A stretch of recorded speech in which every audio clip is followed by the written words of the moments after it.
Fox and Friends is covering Trump's, shut down all immigration plan that he's apparently going to do, and they are worried about the effect of it, but they're worried about it in the most tone-deaf way possible. You were talking about the farmers, and farmers here, many of them are here on work visas. Many families here, including mine, we have au pairs, and we rely on them. I go to work at 3 o'clock in the morning, so I need her there, and I need her in my house so that she can help me with my daughter. So many families rely on childcare from other countries. These au pairs come here on work visas. They have to go back to their country to get the visas renewed, and we've been talking in my house about how that's going to happen. So these are all things, these are questions that we have that hopefully the president will roll out a plan and we'll all be informed on how this is going to affect all of our lives. Meanwhile, we had Congressman Brian Mast on our show. All of our lives. Well, let's be very clear. Not all of our lives. How is it going to impact our lives if it stops us from having our servants, basically? So the first thought she had is, I have a servant. The servant might not be able to stay with me because of this. And she talked about it as, I need her to help with my child. Not her life will be thrown into chaos potentially as a result of this. Her life will be thrown off the rails, all of that. It's, I need this servant to continue to serve me, and this might inconvenience me briefly. How will I? By the way, I had to look up au pair when I first saw that because I don't know. I don't know if that's a fancy term or if you can't call it a nanny, or if that falls specifically in the case where you have a nanny that's coming in from another country to take care of your children. But yes, it's a fancy term. Yeah, so it's a fancy term because for some reason, can you go ahead and explain the reasonings, Ainsley, for why you need a nanny from a specific other country to do the jobs? Is it because you're paying them less? I don't know. Okay, I'm not going to start speculating.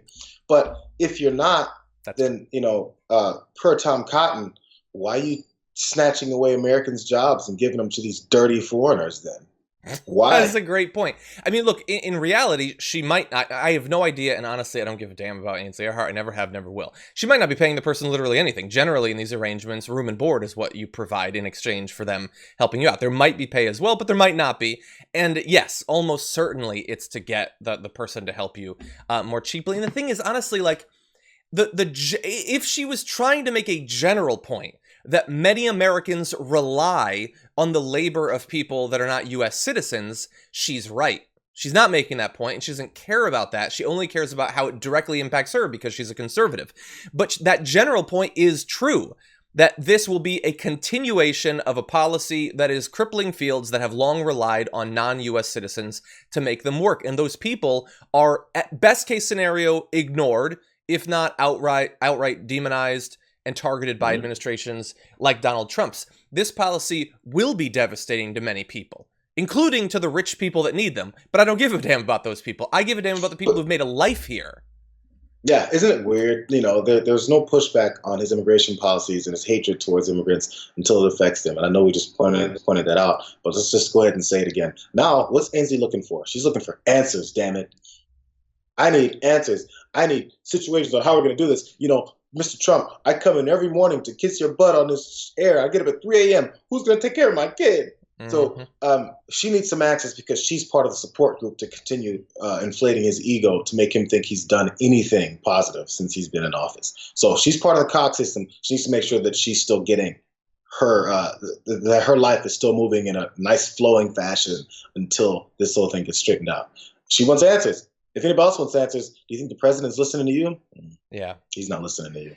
Yeah, and really fast to clear it up because as we both agreed on, it is a fancy term, not something that many people are familiar with. I didn't know until I was at least a teenager because I wasn't rich and didn't grow up around rich people. I think I learned it from Arrested Development.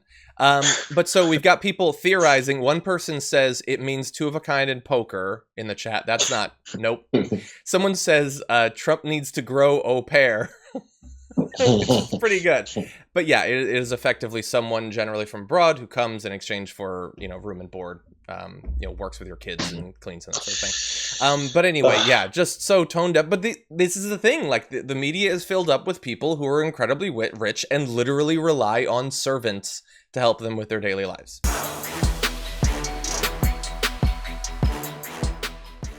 Check out the Damage Report podcast each day, wherever you get your podcasts, whether Pocket Casts or Stitcher or iTunes.